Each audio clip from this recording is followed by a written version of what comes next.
السلام عليكم، مرحبا بكم في قناتنا الجيري فوت. إذا أعجبك الفيديو فلا تنسى الاشتراك والإعجاب بالفيديو تشجيعا لنا لنستمر في نشر المزيد. الدولي الكاميرون السابقة ممدو إدريس يفجرها من جديد.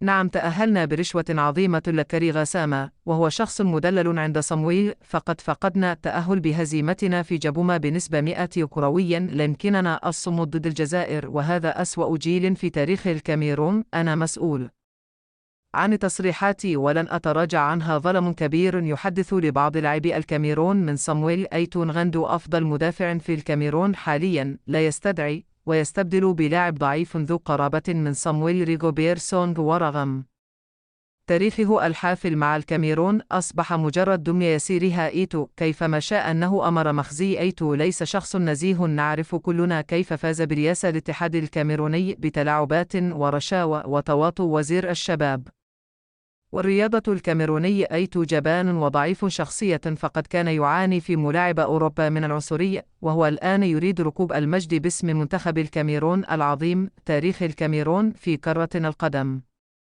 صنعه لاعبين عظماء من أمثال مفيدي وومامبيكا وروجي ميلان، وحتى جيلنا كان يقوده بومان وفوي وجريمي. سنعود بإقصاء فظيع وخيب أمل من مونديال قطر، لأننا لا نستحق التواجد هناك، ولعنه الجزائر ستطاردنا إلى الأبد. لقد سرقنا حلم شعب بأكمله. الكاميرون بلد عظيم في كرة القدم، وحتى عندما كان عيسى حياة رئيسا للكاف كنا ننافس بشرف، ولم نلجأ إلى أساليب قذرة ضد منتخبات إفريقيا.